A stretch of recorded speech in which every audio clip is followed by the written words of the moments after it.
I am so excited to welcome Kev Hick to the Women Emerging Summit. Kev is a dating and relationship coach whose life purpose is to help people avoid and recover from the worst that love has to offer. His wish is that we love ourselves as intensely as we love our idea of love. Welcome, Kev. So glad to have you here. Thanks for having me. I appreciate it. Thanks for adding me to this. Well, I've been listening to your YouTube videos and you just have so much to offer. I want to first just give you a heartfelt appreciation for the gifts that you're bringing to folks in relationships and understanding, diving deep, doing the male perspective, and helping really to empower women. As I listened to some of those videos, I mean, it just really spoke to me. So I want to acknowledge that first. I just I appreciate appreciate it. that. Thank you. Thank you for that. It means a lot coming from you.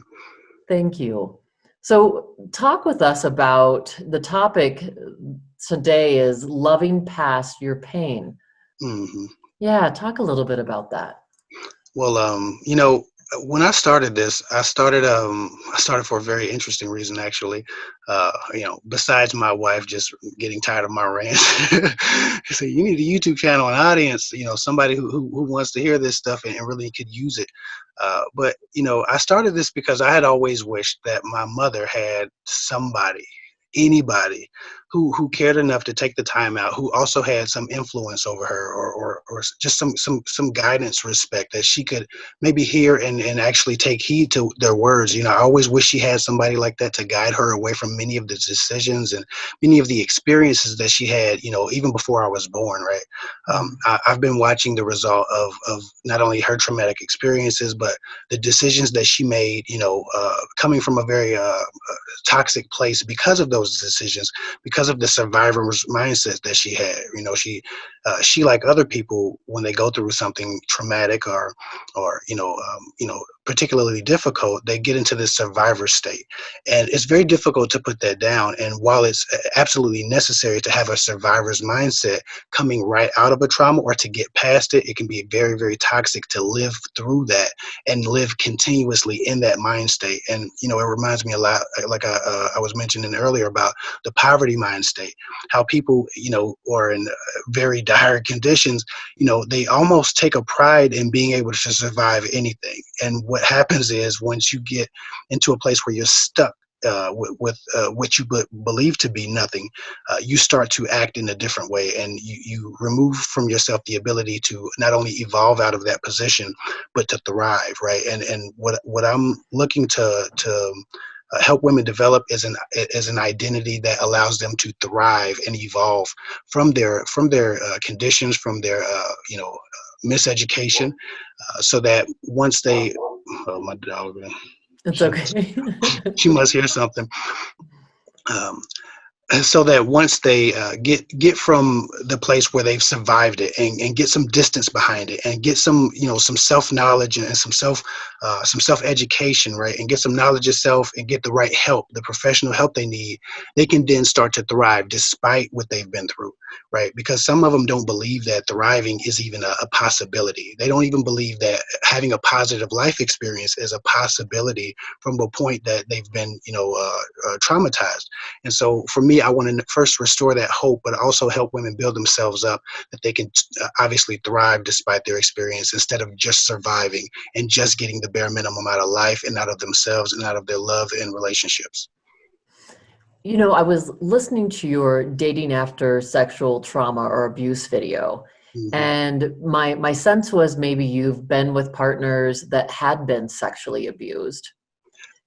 I've been with I've dated a few women, actually, who'd either been raped or sexually abused, but the biggest influence I have, and the biggest frame of reference I have to sexual abuse, the trauma, the aftermath, and the result of it, is actually, again, witnessing my mother. My mother has had the most traumatic experience of any client I have ever had.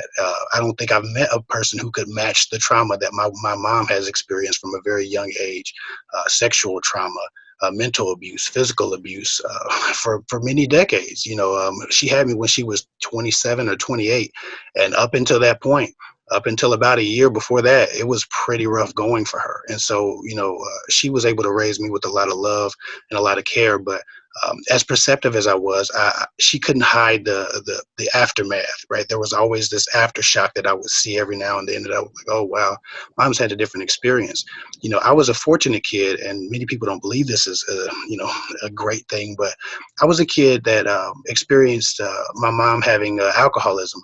And I spent a lot of time as a child in AA meetings with her, right? Mondays, Wednesdays, Thursdays. We went to AA meetings more than we went to church. And if we were in church, we were in the basement at an AA meeting, right? At some Tuesday night meeting. So from the age of, I guess, probably 1 to the age of about 13, I went to multiple AA meetings a week for the majority of the years. Unless she was relapsing for 6 months, we were in the AA meeting. And so being a 5-year-old or a 6-year-old, drinking coffee, sitting in the back of the room with a bunch of adults, listening to what led them to their alcoholism, to their drug abuse, to whatever they were dealing with, it gave me a different perspective than most, obviously, young kids. But it also it gave me an enhanced idea of not only my own identity, but the way I could help and the way I could contribute, to people who maybe aren't there yet, who maybe haven't experienced it yet, but who can avoid it, and who through my teachings, through my ideas, through my perspectives, can be swayed from the type of decisions that I seen on a very consistent basis when I went to those lead meetings and people told their life stories about how they ended up where they were. It was generally something along the lines that was preventable, that was more within their control than they thought. But coming through with a survivor's mindset, not realizing that they had regained control, not realizing that they were not in that powerless position anymore. They made decisions as if they were still in that powerless position, because it's very difficult to come from a survivor's mind state and tell the difference between needing to do something and having a choice and not having a choice sometimes, because we're wired to respond as we always responded. But once you get freedom, once you get choice, once you get power, you may not realize you've regained that power. And so a person like me takes a lot of pride in taking people from a place of the scarcity mindset and that survivor's mindset and restoring unto them that power and that awareness that they do control this from, this point here on out is your control. This point here on out, you've taken that power back. And so my encouragement for those women is that they take their power back sooner than later, so that they don't have to go through, the things that I witnessed my mom go through for many years, the mental stuff, the physical stuff, the emotional stuff that is still being witnessed from me, to this day. Like, she still deals with a lot of stuff. And my mother is the strongest person I've ever met in my life. But I would much rather her just been strong because she was naturally strong, not because it was beat into her, right? And many of us go through a lot of things where we don't have a choice. They say what doesn't kill you make you stronger. My mom's strong, but I'm almost positive that she would much rather be at peace a lot of times about the things that she'd been through. And so that's my hope and that's my goal. But that's why I got into it. That was my main frame of reference, is just watching my mother and being at her side while she dealt with a lot of the ramifications from the many traumas that she's experienced. It's such a powerful story. Thank you for sharing it with us. I think what an amazing perspective you really did get from being able to be in those rooms and maybe not having to repeat then some of those mistakes yourself. Absolutely. Just being witness to truly so much wisdom that can be gleaned from those rooms and from other people's really devastating experiences and the choices that they made. Yeah. And then the ability to see how people's mindsets can really keep them stuck. Mm-hmm. Or if they start doing things, they can start to heal themselves, can start this other mindset of how I can thrive, how can I empower myself. Right. So what a powerful process to witness that, and just such a personal, incredible resonance, with your mom's experience. Yeah. So, so I'm curious, what have you found then to be those commonalities that help a woman move out of that survival mentality, that survival mindset into, empowerment and thriving? What does that look like? For me, what I've witnessed, like I said, even as a kid, the alcoholics or the narcotics addicts that were giving the lead meetings. There's something called lead meetings in alcoholism and AA.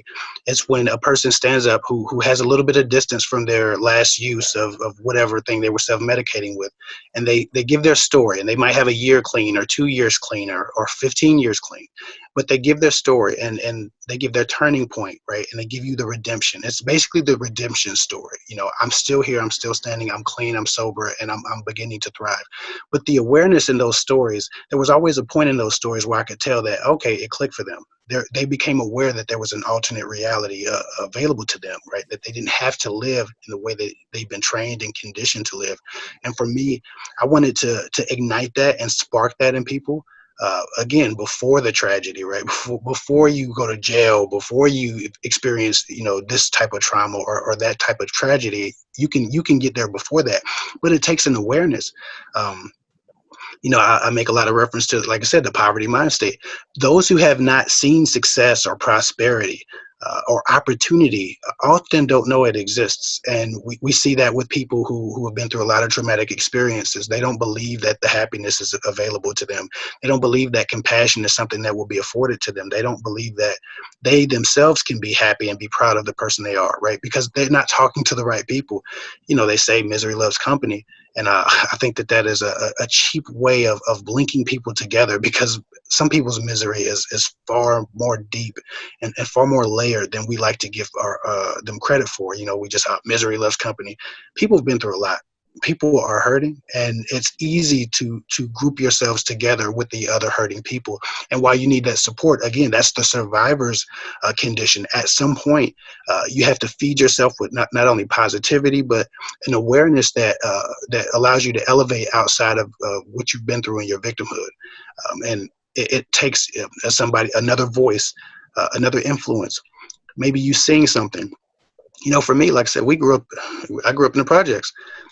So I didn't see prosperity. I didn't see, accomplishments happening until I grew up and moved out of the rougher side of town. Actually, we got a nicer house when I was about 13. I started seeing prosperity, started seeing nicer cars, nicer houses, more ambitious people. And I realized, oh, wow, this is available to everybody. I can have this too.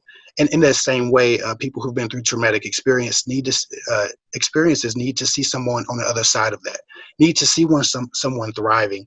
Need to see someone. I'm sorry, on the side of redemption, on the side of happiness and contentment and fulfillment and pride. And that's what those meetings were. Those lead meetings were so powerful. Because all those alcoholics, all those narcotics addicts got to see someone who had been lower than them sometimes, and now they were thriving. Now they had great careers. Now they had the possessions that we all want. Now they had the peace and the tranquility and the ability to help and influence and impact the world that everybody wants. Everybody wants to feel important. We all have a need to feel important in some way or another. It's just it's a way of man. So for me, I wanted to ignite that same idea, that same awareness that you too can be happy. You too can have peace. You too can be content. You too can be very proud. You can be a person that you're proud of. You can be a person that you would otherwise admire if you were not you. Everybody has that opportunity, and every day you have a choice. And so choose power and choose to continue and choose to thrive despite what you've been through. So it's really a matter of reaching out and Absolutely. getting beyond your circumstances. So Yes. that I really heard that clearly. It's not just staying in that survival group, which can help you through the crisis. It's Mhm. what do I do beyond that? How do I reach out and connect with people that are really helping me to ignite those own, my own sparks within me, regain my own personal power beyond the survival stage? Right. And so would those people be a therapist or a counselor or a mentor, a spiritual coach? What do you see that? Absolutely. I grew up Christian. I'm not as much Christian anymore as I'm just spiritual, right? And I think there's a little bit of truth in all belief systems. I'm not necessarily what they call it, an omnius, or I don't know if I even said that right. But I don't believe in everything, but I believe that there's truth to be found in everything. I say that because, for me, I struggled at first with this because I felt like I was building a congregation but I'm not a pastor, right? I was building a congregation or a patient, almost a patient base, but I'm not a therapist. I was struggling with reconciling what I am and whether or not I'm even allowed to be this for people, right? Because no one stepped outside and said, okay, now young man, now you're helping people, so now you're this. No one gave me an official title, and to dub yourself anything great, it was a little bit, self-serving, and I didn't want to be so arrogant as to think that I was somehow or another more special than someone else, and so I could just come out here and help people. But what I realized is that everybody won't be met. Everybody won't meet help where we expect them to meet help. Some people go right to a professional therapist, and I always suggest that my clients go to a actual therapist. Especially a specialist relating to whatever they've been through. Or some people won't be saved in a church pew, right? There will be people who won't step foot near a church. They don't want to deal with any of that, but they can hear the word of the spirit world and identify with it. But they don't want to hear it in the church pew because they feel too far either rejected from that, or they feel too far away from that space. So I realized that my space was to almost like a general practitioner, maybe help direct people, get to know them, uh, build some trust with them, build some knowledge about them, help them develop to the point to where they know where to go, and I can either help them in that way, or I can send them somewhere else. So I often, some of my clients need to go back to church because they have that spiritual base, and they were a little bit far away. They had gotten a little bit far from it. Some people need emotional help. They need mental help. They need coaching. They need guidance. Some people just need someone to listen and someone to hear them because they've never had that before. No one ever cared about them. So to some people, I'm just a friend or a confidant or a secret keeper. I wear a lot of hats, but I found that everybody needs to start somewhere, and everybody won't start in the official channels that we all would like them to start in. And so it might not be a church pew, but if you need to go back to church, you're going to get that from me. It might not be in the doctor's office, but if you need to go to the doctor, you're going to get that from me. You know what I'm saying? And if you need a relationship coach or a dating coach, I have the skill set and I can help you. And sometimes you need everything. Sometimes we need to throw the kitchen sink at it. And I'm always willing to make sure that I provide that as an opportunity or conversation as well. That, I don't know everything. And so I don't pretend to know everything, but I do make sure that I try to direct people in the way they should go. Uh, what's very flattering to me is that many of my clients actually come to me because their therapist recommended me. They say, well, there's certain places that a therapist can't go that I can go in conversation. There's certain things a therapist can't do or add or influence you to do that I may be able to. There's certain things obviously a preacher or pastor won't say to you because, they just can't. They have to, maintain holy. And I don't have any of those guidelines or any of that red tape or any of that structure around me. So I can really operate from a spiritual place, but with freedom.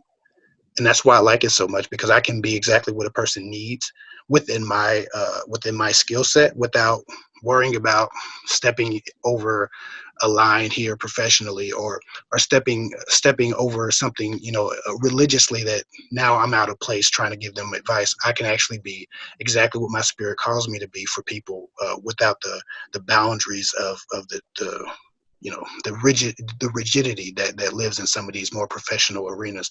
And so I'm more of a helpmate, but I'm not a replacement to professional help. One of the things I got really clear about as you were talking, Kev, is that you are a conduit for healing. No matter how you frame it, I love that. You're just allowing whatever that healing spirit is, whatever you want to call it, just to come through you to help other Absolutely. people find that within themselves, and Absolutely. that's where the power lies. And so I appreciate that.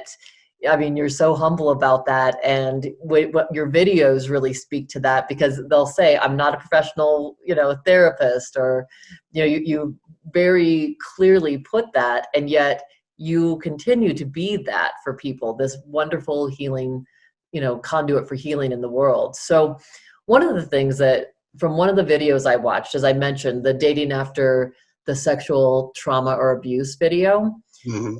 what does someone need to know, when someone decides they're going to start dating? what are some of the important things you shared that are important for people that have been sexually abused to communicate to their partner? What might they need to know, Kev? I think, we were talking about knowledge itself again. That's often referred to from a spiritual place, but beyond spirit, just or even as a prerequisite to digging into the spiritual world, you need to know about your mind and your physical body, right? We need to have dominion over our minds and our physical bodies first. And for me, what that means is the young lady who has been through something, who has lived through and survived traumatic experiences. She needs to know how that affects her. Right. She needs to know if she's affected and how much so, right? How much impact has that had on her, and what type of behavioral manifestations and symptoms of PTSD that she may exhibit. Most of the time, I've watched and I realized that many people aren't aware of how they've been affected. And if anybody watching who knows the backstory can almost identify, how they're affected if they're aware enough, if they have education in that arena. But most people who've been through things don't go get professional help. They don't go do anything. They put it down in the back of their mind. They bury it as far as possible.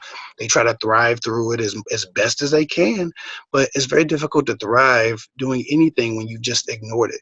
Ignoring our traumas can sometimes multiply our pain because it causes obviously additional pain with us being affected by it, exhibiting negative behaviors related to it, not understanding why we are the way we are, why we act the way we act. And then obviously it further victimizes us when we meet a person who otherwise is functional in the ways that we might not be, and they don't relate to us. They can't relate to us. It can feel like people don't understand us. It can feel like people don't love us or people don't care about us. And we can cause our own trauma kind of to reverberate throughout our lives by making decisions and committing actions that people don't quite understand or don't necessarily belong in those relationships. For instance, a young lady might have some limitations, right? Sexually, she might have some anxieties around either sex or proximity, or certain behaviors that men would normally naturally exhibit, and she might be put off by a particular guy for some reason, not realizing that she's put off because he reminds her of something that she's been subconsciously pressing down. Right, women I talk to all the time have like a defensive disassociation with sex. I get that often, and again, I'm not a sex therapist, but in talking about, I'm a secret keeper. So in talking about these women's relationships and these women's experiences, sometimes we have to go there. And I realize that defensive disassociation is a big one, where like our sex doesn't mean anything to me. It's mechanical to them, and they make it mechanical because they don't want it to mean anything, because if it meant anything, then they would have to deal with the fact that they're really hurting from someone taking that from them. Right. And so it's heartbreaking. But also, if you know that, and if you gain that awareness, and if you go seek professional help and receive it, you realize that, oh, I do this one thing that guys really hate that I do, or not necessarily guys, but the man I love is having trouble connecting with me emotionally or even physically. And I'm doing this one thing that, oh, I got that from the sexual trauma. I didn't realize that I got that from sexual trauma. I didn't realize that that was a defensive tactic, and I was doing it subconsciously. I wasn't doing it on purpose. I just didn't know. If your partner doesn't know, if you don't know about how your trauma is manifesting in your behaviors, your partner doesn't know, and you're just disconnected. You can't deal with it by yourself. It has to be a group effort. It has to be a team effort. You both have to commit to working together to help each other heal, because people come with their own baggage. Outside of trauma, we all have an experience that we're trying to overcome. Right? We all have a background, and so when these men come with their baggage and their unawareness of anything that happened to you, or unawareness about how things affected you, they can actually trigger you to have emotional responses and physical responses as anxious responses to their very normal behaviors, because you're not aware of how and what and when you're going to be affected by those same experiences that you've pressed down and tried to ignore. So the manifestations are endless. The scenarios are countless. When I've just seen women almost destroy beautiful, healthy, budding relationships because they're not aware of how they're being affected and why they behave the way they do at times. And obviously, a man ill-equipped to handle that, with no knowledge or awareness of it, can fall very quickly into a place where he makes you feel uncomfortable, and he starts feeling like the perpetrator of your trauma, even though he has nothing to do with it. He's actually attached himself to it with certain behaviors and certain voice tones and certain ways he might touch you, or certain things he might press upon you that you don't like. If you have an anxiety around choice, and he doesn't know that, but he's just passionate about what he wants to do or try, it can lead to disaster in an otherwise beautiful relationship in the making. So there are a lot of those situations that I encounter, and I try to just guide women to go get the proper help, the proper guidance, and the proper healing outside of myself, even that would just help them learn about the behaviors, learn about the origin of those behaviors, and make small evolutionary steps every day to try to conquer those, so that the thing that they went through doesn't continue to ruin and run over their lives. So that when they're in relationship, they're able to communicate in a totally different way. They're able, from a place of self-knowledge, to be able to come forth and not expect that their partner can read their minds. I know that happens a lot between couples. As a couples therapist, I deal with that a lot. It Right. becomes even more essential during these type of situations where we've got to let our partner know, like, this is what is really difficult for me. This is Mhm. where I get triggered. And what an incredible bonding thing, because as we share our own wounds, I think that's really true, Kev, that thing about, none of us get out of childhood unscathed. Right. So, when we're able to open up and share what our wounds are with our partner, we also give them permission to do the same. And Absolutely. that's where true intimacy is. That's what true intimacy is about. Absolutely. And that's the goal of it all, right? Is always going to be true intimacy. And we have this lofty idea of what love is. And if we haven't loved ourselves adequately enough, we can't provide whatever, grand thoughts of grandeur and loftiness that we've attached to the idea of love. So it really matters that you get to know yourself and get to know how you're affected by whatever you've been through, so that you can adequately equip the right partner with the right information about you, and so that you can attack, like I said, you're conditioned together, because you both are conditioned to believe and do and behave in certain ways. And it's about growing and evolving as a couple, right? They say two come together as one. Well, to be one, one has to first of all understand themselves and then seek to understand each other. And when you add that understanding, you add the attempt and the intent to understand each other in that deep way. You can have successful relationships, and you can actually thrive, and you can have greater relationships because something like that brought you together, because your healing means so much more to me, and because my healing means so much more to you. I'm going to make sure I don't do the things that trigger you. I'm going to make sure I speak to you a certain way when I can tell you're triggered. I'm going to make sure that I let you know what triggers me. We're going to make sure that not only do we avoid those triggers, but we work on them, we discuss them, we address them, and we don't let them ruin our lives and run over our lives in the way that sometimes you can when you're not really aware that you're doing a certain thing. You know what I'm saying? So uh, for me, it's just a team effort. It has to be a united front. What would you advise, just from your experience in dealing with some of this, when a woman realizes that all of a sudden, let's say that they haven't talked about it before, and she all of a sudden starts realizing, wow, my past abuse is really coming up and getting in the way. As she is being triggered, what would Mm. you encourage her to do? Let's say that, they're in the middle of a sexual act even. Um, what kind of advice would you give to someone in that situation? I think that it's important to realize that the intent of those who we are encountering immediately in those moments, um, obviously isn't to trigger us, right? And so there has to be a continuous and steady connection to the awareness that, first of all, most of the time people don't know where we've been, and they don't know what we've been through. They don't know what we've been through. I'm not the most holy roly guy in the world, but again, I do have a Christian background, and something that stuck with me, no matter what you believe in, is for me a scripture that says God is a discerner of the thoughts and the intents of the hearts, meaning God judges our intent. right? The actions, they say the road to hell is paved with good intentions, right? So the actions of people don't always perform as intended, right? We don't always get what we were trying to get out of things, and do what we were trying to do for other people. But the intent is always what I consider when I'm dealing with people. Did you intend to hurt me, or did you intend to help me? What were your intentions? Were they nefarious in any way? In those moments, again, there has to be a steady connection with the awareness that people don't always know what we've been through. We don't always know what we've been through. Some people repress so many ideas and so many thoughts and so many memories that they don't even always connect to their memory until something triggers that just flood in like that. So in those moments, uh, try to remember that that person doesn't intend to trigger you. And when you feel yourself being triggered, at least speak to them as a person who doesn't have the awareness and is ill-equipped for the moment. And don't allow your anxiety to rule over you.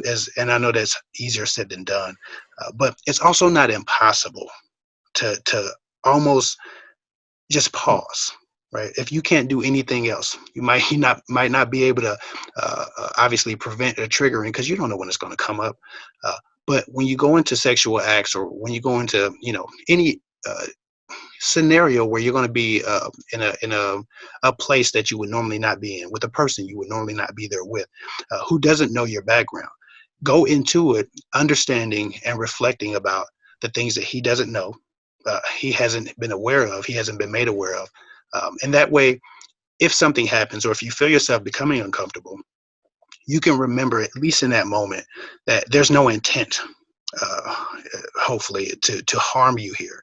And so you don't continue. You still stop. You still back away. You still give yourself that space, right? You are never obligated to continue anything. I don't give a crap how deep you are into that situation. You are never obligated to continue just because he doesn't understand. Uh, my point is that, remember, he is not the perpetrator, right? And you continue to give that perpetrator power when they completely control your mindset about every situation that could be similar to that place. And so, by taking your power back, it just means pausing, allowing yourself to remember who you're dealing with and what their intent is. And usually, their intent is not to harm or to trigger. And even so, even in that moment, uh, without destroying it, and that's the biggest part for me, is that there are less destructive ways to let your anxiety, like to hit the valve on your anxiety, to release a little bit of it. There are always less destructive ways. Blow ups are never going to be constructive, and they ultimately leave you feeling ashamed. I know a lot of women who had those moments where they were triggered, and they talk to me and say, I don't even know why. Like they're so disappointed in themselves. And so they relive that trauma and they feel controlled by it. So for me, if you can't do anything else, and again, I'm not a woman and I've never been held down or pressed down, or, not in control of my own body. So I don't speak from a place of arrogance, but do the best you can do to separate yourself from the trauma that's triggering you. Pause, just pause, and get yourself out of that situation as non-destructively as possible. And again, that is easier said than done, but fighting, kicking, screaming, attacking, and treating that person as though they're the perpetrator is also not the best idea, because that's how you ruin relationships and ruin connections. And apologizing is always very difficult when you're apologizing for something that you did because of something you didn't have any control over, right? I always tell people, sometimes efficiency isn't so efficient because the cleanup is always far worse than the thing that you did that was efficient but also destructive. So as efficiently as possible, but as without being destructive, you have to get yourself out of those situations. So what I got from what you were saying is just the importance of really doing that self-talk where you can pause, and Right. then it's really goes back to that, healing yourself through love is really starting with a loving relationship with yourself. Absolutely.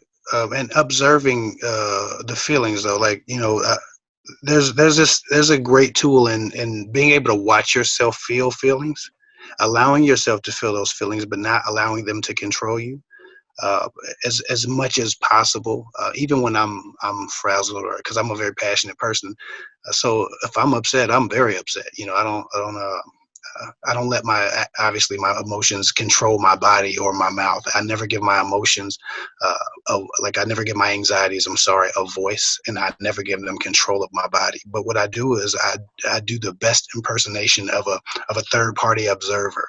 So when I'm feeling particularly passionate or particularly afraid or particularly anxious, I observe myself feeling those feelings, and I watch the feelings as if they were something physical that you could just behold.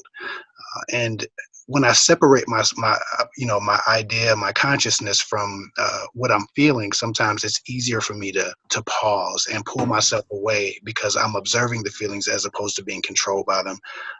And I'm not sure how to adequately enough describe that, but many people know what I'm talking about when you can quantify. Okay, I'm upset. Why am I upset? What is happening right now? Talk yourself through things like that and observe yourself as someone else would. And from that place, it becomes a little bit easier because the focus is less on how you feel and, how to respond to that feeling as opposed to, you know, what's causing you to feel this way, and go into an analytical mindset as opposed to a reactive mindset that obviously can get out of control and get pretty destructive in not only your relationships but your life as a whole if done on a mass scale. Beautiful. Well, and so Kev, as we're getting ready to wrap up, a couple things. One is, do you have a free gift that you want to offer for the viewers? Absolutely, absolutely. I have a community. I've recently started a community. It's called the YBS Love Sisterhood. I have a website called ybslove.com. Again, YBS stands for Your Best Self or Why Bullshit, whichever one speaks to you. Sometimes people need to go the harder way about it, and I don't blame them. So, ybslove.com. If you go on ybslove.com, there's actually a self-love assessment quiz. I think it might be called "What's Your Love Animal?" You can actually go on there and click on that quiz. It's free. You can take that quiz, and what I've actually done was, how people generally use personalities and use, those four profiles of personality to sell or to manage people. There's countless of webinars about how to sell to this type of personality or that type of personality. It's never really been used to determine and quantify the patterns of people as a whole in relationships, like how those personalities manifest themselves in relationships and in love. That is something that I had never seen. And I was asked a very interesting question by my business colleague, what type of woman do you normally encounter?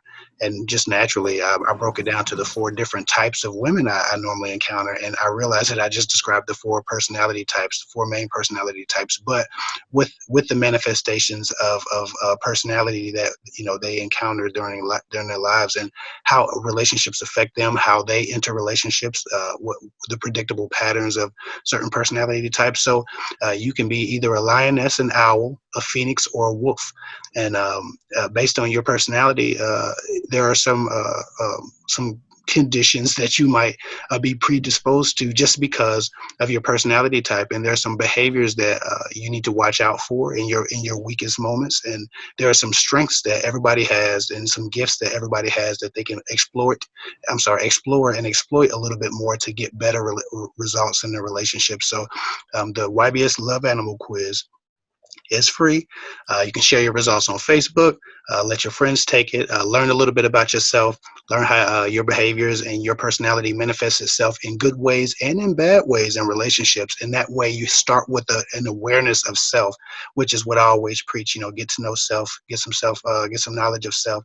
And so I wanted to bring that same theme into people's lives. Even if they don't give me $1 or ever get one-on-one coaching from me, they can at least learn something about themselves as it pertains to how they're accepting relationships, how they're functioning in relationships, and what they cause and pull toward them in relationships. It's a really fun quiz. It's not that long. It might be 15 or 16 questions, but it will identify for you the patterns that you might bring into a relationship. And from what I've been told by the many, many dozens of people who's taken it, it's very accurate, and the results are very deep. It's not just like a paragraph about, oh, you're a lion because you're cute and feisty. It's really a very thorough analysis of your personality, and there is actually an ebook that that you can purchase with it down the line if you really want more information about it. But right now, that's the free gift I wanted to give everybody, is that free quiz. So go to ybslove.com and click on free love animal quiz, and I think you'll be very impressed by it and very intrigued by it. Wonderful. I was just writing that down myself. So before we end today, what is the essential message, Kev, that you want to make sure that the listeners are receiving today? What do you want to make sure that they're taking with them? I just want to make sure that they understand that whatever you've been through, whatever was, pushed into your lap, right, by life, by people, by our parents, by our relationship partners, whatever you've been through, you can overcome, and you can not only overcome, but you can thrive beyond it. We all have a sad song. Everybody has a sad song, right? Everybody has a story to tell. But many people aren't overcoming those stories because they focus so much on the story instead of the future and the possibilities and the realization that they're writing their own stories. Right. We looking back at the pages that were written in our lives, and we're not looking forward at writing new pages. And so for anybody who's watching, I just want to press that you can create the rest of your story. It is completely up to you how the story ends. You don't have to bow down to not only the perpetrators of your abuse, but to the circumstances of your life. You create the circumstances. Your reality is yours to control and to have power over, and you give that power away when you look back more than you look forward. Beautiful. Thank you so much, Kev Hick. And the YouTube channel is Kev Hick Talks. Thank you so much, Kev. It's been awesome to have you on the show. I appreciate all the wisdom and just all the love you share. I appreciate you for watching, and thank you for supporting me and having me on here. I'm very proud and very happy to be a part of this.